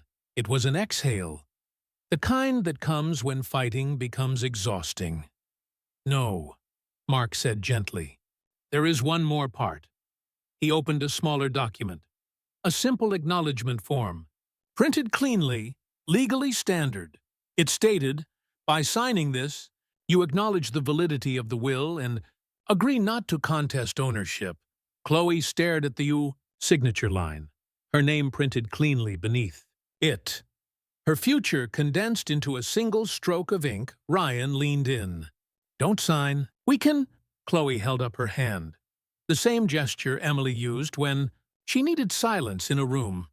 Ryan stopped speaking. She looked at me, not with hatred, not with defeat, but with someone who suddenly understands the landscape of a truth too large to bend. "I thought keeping the house would keep her close," she said, quietly. I nodded. "I know." Chloe picked up the pen. Her hand shook only once. She signed. Not loudly, not dramatically, just signed. The paper dried in silence. Ryan exhaled hard, like a door slamming without a door frame to ground it. No one said anything else. And yet, everything had been said. The meeting ended not with victory, not with celebration, but with the soft sound of acceptance settling into the room. Chloe left first. Ryan followed. I stayed seated. The house would still need to be lived in. Rooms restored. Spaces remembered. Grief honored. But the fight was over. Or so it seemed. Paper is patient. It remembers who touched it, when, and why, even when people pretend they don't. If you're watching this, tell me where you're from or what time it is. The morning after the meeting, the house was silent in a way it hadn't been for weeks. No footsteps overhead. No doors closing sharply. No drawers being opened as if to measure territory. Just the soft hum of the refrigerator and the quiet of autumn light settling through windows that had seen too much rearranging. I made coffee and sat at the kitchen table. The steam curled upward in slow, gentle shapes. I thought maybe, just maybe, this was the turning point where the ground stopped shifting. But truth has a way of finishing what it starts. Around 9 o'clock, my phone buzzed, a message from Mark. "Come in. We need to talk before anything is finalized. Not urgent, not alarming, just deliberate." I drove into town, the road lined with maple trees beginning to burn red at the edges. The world was changing, season by season, without asking permission. The way life usually does. When I entered Mark's office, he was already standing beside his desk, and there, on the surface, were two documents I recognized immediately. The listing agreement and the utility account change form, both with Chloe's signature. Only now, they were under magnification. A small lamp angled down over the paper. A thin ruler placed precisely, and two signatures, side by side, one from her signed acknowledgement. Yesterday, one from the forged listing. Agreement. The difference was quiet, but clear. Her real signature looped softly. Naturally, The forged one was tighter, too controlled. The pressure inconsistent. Ryan had signed her name, and not well. Mark didn't speak dramatically. He didn't lecture. He simply tapped the page once. "This is forgery," he said. "It's a felony." The words didn't echo. They just settled. I didn't move to pick up the paper. I already knew what it meant. Not legally, emotionally. Chloe hadn't forged anything, Ryan had, and Chloe had let him. Mark folded his hands. "I need to ask you what you want me to do with this. Not, do you want to press charges? Not, should we pursue justice? Just, what do you want?" I sat back. The window behind him looked out at the courthouse lawn, trees swaying gently. Life going on. Life not concerned with the battles inside one small room. I spoke slowly. "I want the house to be mine, quietly. I want no further disputes. No legal threats. No returns. No claims." Mark nodded. "That can happen," he said. "If Chloe signs a formal non-contest and immediate vacate agreement," he paused, "and if we do not report the forgery." I let the words settle. Chloe wouldn't go to jail for this. Not unless I wanted her to. But that was never the point. This was never about punishment. It was about ending the war without making a new one. I exhaled. "Draft the documents," I said. Mark nodded and began typing. The keys clicked softly. Measured. Even, a sound of resolution taking shape. When I returned home, Chloe and Ryan were in the living room. Boxes, half-packed, littered the floor. Their energy was different now. Not entitled, not triumphant, uncertain. Ryan spoke first. "So, what did he say?" I didn't sit. I didn't step closer. I simply placed the document on the coffee table between us. Non-contest property release. Plus, immediate vacate agreement. 2 signature lines. Chloe. Read it. She didn't look at me. She didn't look at Ryan. She looked at the house. At the windows. The DBE. Staircase. The mantel. The kitchen. Doorway. Not seeing walls. Seeing years. Turtutfor anthunforn. Voice was thin when it came. "Will you hate me if I leave?" I didn't answer right away, because answers matter. "No," I said finally. "I will not hate you. But staying here would break you, and leaving might save you." She closed her eyes. Not to cry. To understand. Her pen moved slowly. Steady. Real. She signed. Ryan didn't. He pushed the pen away. Jaw tight, Chloe placed her hand on his, a quiet, final gesture.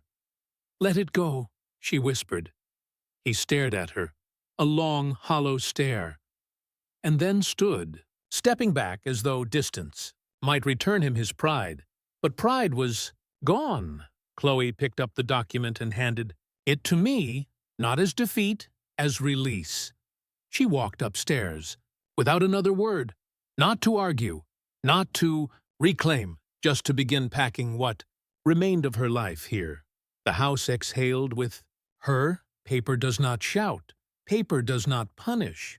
Paper simply reveals who we are when we believe no one is watching. Trude could have ruined her. The law would have stood behind me.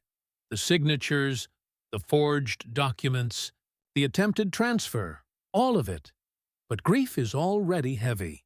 Adding punishment to it would have been cruelty, not justice. If you're watching this, tell me where you're from, or what time it is. The house felt different that morning. Not silent, emptied. There is a difference. Silence waits for return. Emptiness understands something has ended. Chloe was sitting at the kitchen table when I came downstairs. She was holding a mug she hadn't sipped from. The tea inside had gone cold. Ryan was not there. His absence filled the room more than his presence ever had. She didn't speak at first. She didn't have to. Some conversations begin the moment you walk into a room.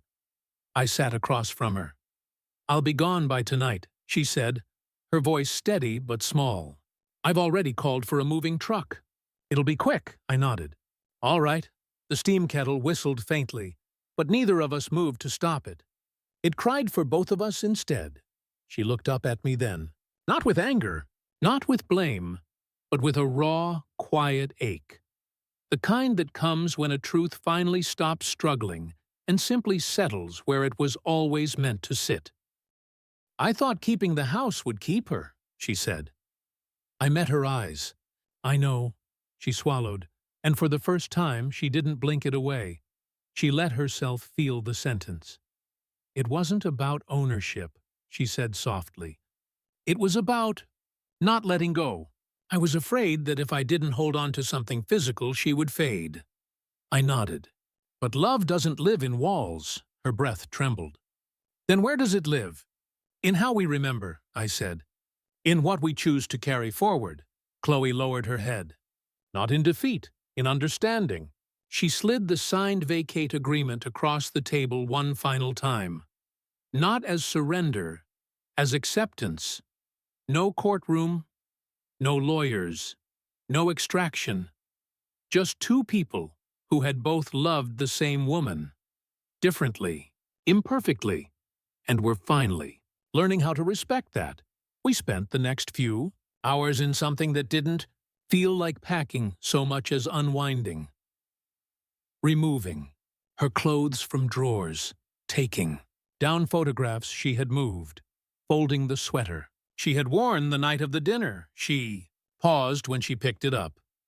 The blue, cable-knit Emily's sweater. Chloe didn't ask to take it. She folded it slowly, reverently, and placed it back in the drawer. "I shouldn't keep this," she said. "It belongs here. Not because of ownership, because of memory." Ryan returned midday to collect his things. He didn't speak to me. He didn't speak to her.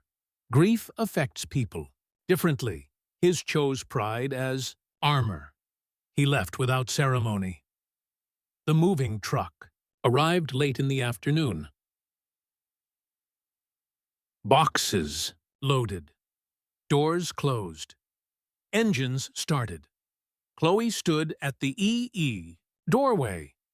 The same doorway she used to run through as a bright-haired girl who believed the world was open, gentle, generous. She turned to me. "I wish we had known how to talk to each other sooner," she said. I nodded. "We still can." She gave me a small, fragile smile. The kind a child gives when leaving, somewhere familiar for somewhere unknown. She didn't say goodbye. Some relationships aren't ending. They're resetting. She stepped onto the porch, down the steps, across the gravel. When the truck pulled away, I didn't watch it disappear. I listened instead to the way the house breathed when she was gone. It didn't exhale relief. It simply returned to itself. Chow walked back inside and closed the door gently. Not to shut her out, to keep the warmth in. I made tea, sat at the dining table, let the quiet settle around me like a blanket I had known for years. Didn't feel triumphant or vindicated or victorious. I felt something simpler, softer, truer. I felt home. The house didn't feel like mine again right away. It didn't sigh in relief or rush to welcome me back. Houses don't return all at once. They return slowly, room by room. If you're watching this, tell me where you're from or what time it is. The morning after Chloe left, I walked through each room quietly, the way someone walks through a museum they once lived inside, not to inspect, not to evaluate, just to see, truly see, what had changed and what had simply been waiting. The living room felt hollow, not sad, just emptied of someone else's urgency. The neutral vase sat in the center of the mantel, clean white, untouched, unconnected, a placeholder in the shape of belonging. I picked it up gently and set it aside. Then I returned the vase of wildflowers. Evelyn had brought fresh ones earlier that morning. Goldenrod, daisy fleabane, and a branch of autumn hydrangea fading into rose brown. The house exhaled when I set them down. Not because of the flowers themselves, but because the room recognized something familiar. One piece at a time, I restored the home, not to the way it once was, because the past is not a place to live, but to the way it remembered itself. I moved the couch back to where it framed the view of the lake. I rehung the photographs, not in the exact same places, but where they felt natural again. I opened the windows and let the breeze carry the stale air out and the fresh autumn in. Dust lifted in the light, small golden flecks, like memory moving gently back into place. In the master bedroom, the door opened with a soft click. I had changed the lock back that morning. The room was still, quiet, waiting. Emily's sweater lay folded in the drawer where Chloe had placed it. The respectful kind of placement. I could feel the intention left behind. I didn't move it. Some things are not meant to be arranged, only acknowledged. On the floor, by the closet wall, there was something I hadn't noticed. A box, not large, just big enough to have been overlooked. During all the weeks of rearranging, I sat on the floor and opened it. Inside were small things, ordinary things, the kinds of things that hold a life in pieces instead of statements. Movie ticket stub from a film Emily and Chloe saw together. A comedy they argued about afterward for an hour, laughing and disagreeing at the same time. A hair ribbon, pale yellow, sun-softened, a birthday card Emily had written to Chloe on her 18th birthday. You don't have to earn love, just learn to receive it. Mom, I held the card for a while. This was not left behind by accident. This was left behind on purpose, not for me, for later. Because leaving is not the same as severing, and not all goodbyes happen at once. I closed the box gently and set it on the dresser. Oh, wrote one donation receipt for the furniture and decor Chloe had brought that didn't belong to this house. Things without memory, without meaning here. The receipt lay flat on my desk, signed, dated, folded once. Not erasure, just release. By late afternoon, the house didn't feel full again, but it no longer felt hollow. It felt settled. When the sun dipped low, I walked outside to trim the small garden beside the porch. The rosemary was still thriving. The lavender was tired but alive. I cut back what was finished and left what was holding on.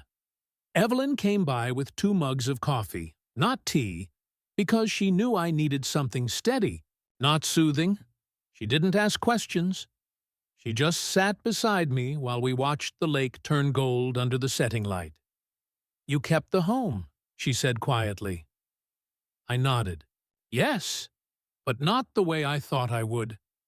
Evelyn smiled, the kind of smile that has seen many seasons of loss and return. That's how homes work. They keep pieces of everyone who moves through them. The key is choosing which pieces stay. We sat together until the sun disappeared. Some evenings are not about conversation, just presence. When I went inside, I paused in the doorway. House no longer felt contested, no longer looked defended. It felt lived in again. But restoration is not. Conclusion. There was something else waiting, something unfinished. Because the house was quiet, but I was not done remembering. Even after the rooms were restored and the house was quiet again, something inside me knew the story wasn't finished. Houses don't settle until the last unspoken thing has been acknowledged. If you're watching this, tell me where you're from or what time it is. I found it the next morning. Not hidden, not forgotten, just waiting. I was dusting the bookshelf in the living room, returning books to places that made sense again, when a piece of paper slipped from between the pages of a photo album. It floated down softly, like something exhaling after being held too long. It was a drawing, childlike, colored in bright pencil. A small girl, maybe 7 or 8 years old, holding hands with a woman. Their smiles were wide, impossibly wide, the kind only a child draws when the world still feels secure. At the bottom, written in uneven letters, Me plus Ankedi War, home forever. My breath caught, not in pain, but in recognition. This wasn't something Chloe misplaced. This was something Chloe left, not by carelessness, by ideed choice. She wanted her mother to stay here. Not the walls, not the deed. Her mother. The drawing trembled slightly in my hands, not because the paper was fragile, but because the memory was. I sat down on the couch, our couch, the one that still carried the faint scent of rosemary oil Emily used to rub into the wood to keep it from drying. I held the drawing carefully, as though some part of Emily and Chloe both sat inside it. Grief comes in many forms. Chloe's had been loud. Mine had been quiet. But both had been grief all the same. I walked to my writing desk. The house settled around me, listening. I took out a sheet of cream stationery, the kind Emily always preferred. I uncapped my pen and let the words come. Not from defense, not from explanation, but from memory. I wrote, Chloe, I found the drawing you left. I want you to know something. You did not lose your mother in this house. You did not leave her behind here. She did not live in these walls. She lived in how fiercely you love, even when the loving hurts. She lived in your longing to belong somewhere solid. She lived in the way you fight for what you think connects you to. Her love does not disappear when rooms change. The house is mine, yes, but her memory is not mine alone. It is yours, always. I hope someday, when the world feels less heavy, you will come back to visit, not to reclaim anything, not to prove anything, just to sit by the lake and remember her with me. Daniel I folded the letter slowly, not with ceremony, just care. I placed the drawing inside, 2 memories held together by understanding, not ownership. Then I sealed the envelope, not to end anything, but to open something new. I didn't mail it, not yet. Some letters need to travel slowly. That evening, I sat on the back porch with a blanket over my shoulders. The lake reflected the fading light, still and endless. The air smelled like pine and the first hints of winter. I could almost hear Emily's voice, not as sound, but as presence.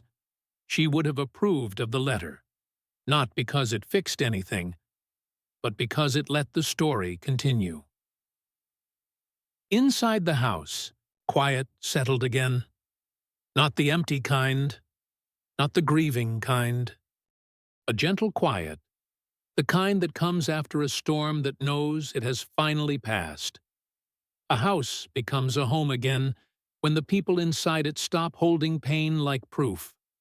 I sat until the light disappeared, until the air cooled, until the day finally concluded. Tomorrow would not be a return to the past. It would be something else. Something whole, something steady, something lived. But one more chapter remained. Not of conflict, not of struggle, of peace. This house isn't big because of its rooms. It's big because of its history. If you're watching this, tell me where you're from or what time it is. The morning light came in differently now, softer, like the house had finally unclenched. I stood in the doorway of the living room, a mug warming my hands, and just breathed. For the first time in months, Nothing felt like it was being defended, or measured, or claimed. It simply was. The walls held quiet, not the sharp quiet of tension, the gentle quiet of rest. I walked through the rooms, the way one walks through a familiar forest trail, not thinking about where each step goes, just trusting the path to reveal itself. The kitchen, the hallway, the soft creak of the fourth step on the stairs, the window that always catches the first sun. Everything felt alive again. I didn't try to restore the house to the exact way it had been before. The past is not a place to return to. It's a place to learn from. I placed things where they belonged now. Emily's photograph sat on the windowsill above the sink, where the morning light touched it every day. Her cardigan hung on the back of the chair, not as a memory on display, but as something lived with. The house was no longer a museum to grief. It was a place that could hold laughter again. Someday, when it returned, I opened the windows. The lake breeze came in, cool and bright, carrying the scent of pine and water. Curtains moved softly, like breathing. Outside, the garden shimmered with frost, still clinging to the edges of leaves. The rosemary bush stood strong, evergreen, resilient, unbending to the seasons. I stepped outside and touched it gently. "Still here," I whispered.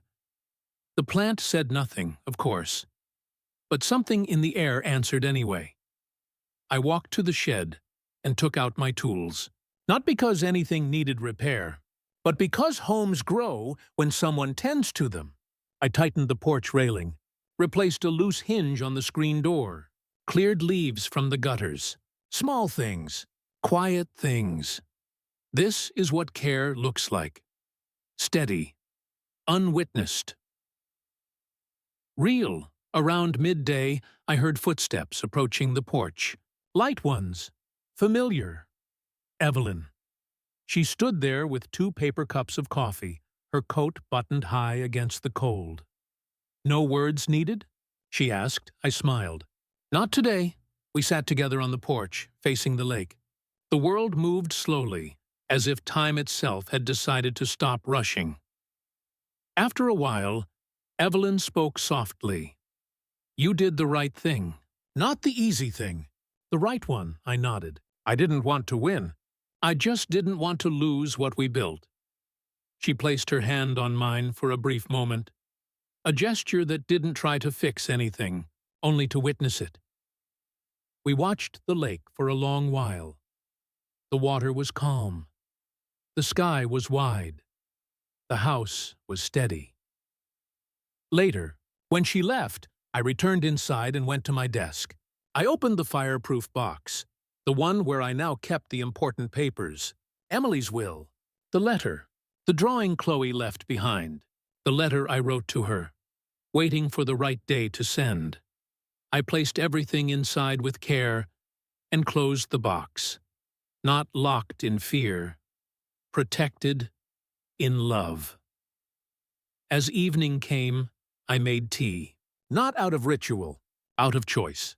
I carried the cup to the window and watched the sun sink behind the tree line, the lake catching every last ember of its light. The house did not echo anymore. It breathed. Some losses stay with you, not as wounds, but as shapes that change the outline of your life. This house had been contested, argued over, misunderstood, defended. But in the end, it was not claimed by force. It was held by love, by memory, by presence, by staying. I stood there a little longer, listening to the house settle into the quiet night. Emily was no longer in the rooms. She was no longer in the photographs. She was no longer in the jewelry or sweaters or recipes. She was in the way the home felt. Still, warm, still soft, still lived in, and I was still here. Not as someone staying out of duty, as someone who belonged. Because love doesn't end, it changes rooms. End. The first snowfall came earlier than anyone expected that year.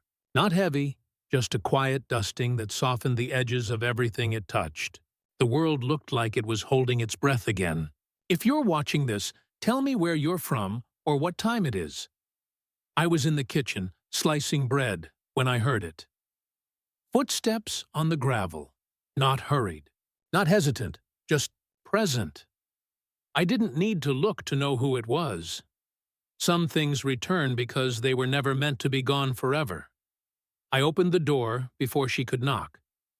Chloe stood there, wrapped in a wool coat too thin for the weather. Her hair was pulled back, her eyes tired. Not from sleeplessness, but from thinking too long without saying anything aloud. She held no bags, no folders, no claims, just a single envelope. She didn't step inside right away. She looked past me into the house. The doorway, the staircase, the living room now settled into itself. A home, not a territory. Can I come in? She asked quietly. I stepped aside. Yes. She walked slowly, taking in the room as if seeing it for the first time. Not for what could be changed, but for what had endured. Her gaze paused at the windowsill, where Emily's photograph caught the soft gold of the early evening light. Chloe sat at the dining table and placed the envelope between us. It's not anything legal, she said. No papers, no reversals. I just wanted to give you this. Her voice was steady, but her hands were not. I opened the envelope carefully. Inside was a letter, handwritten. The ink was uneven. The strokes were uncertain, but the words were hers. Daniel, I needed time.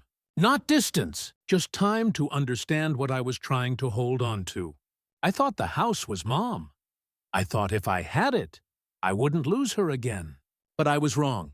She isn't here because of walls or paint or keys.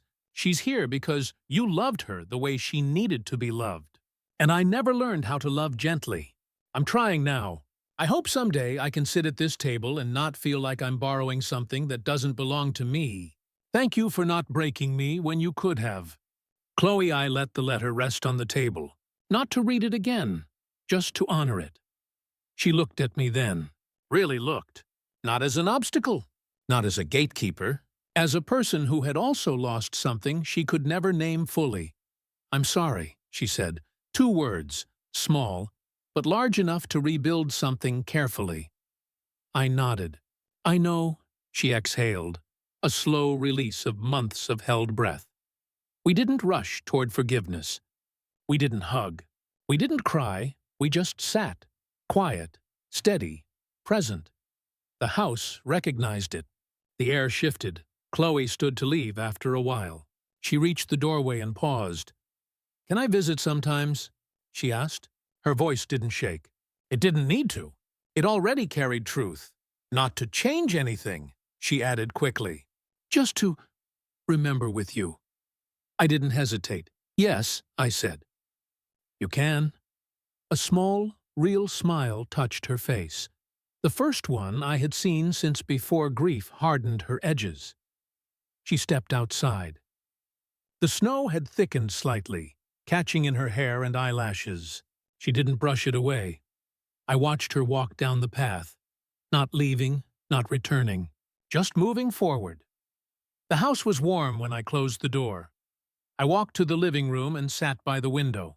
The lake was still, the world quiet, the air filled with a softness that didn't need explanation.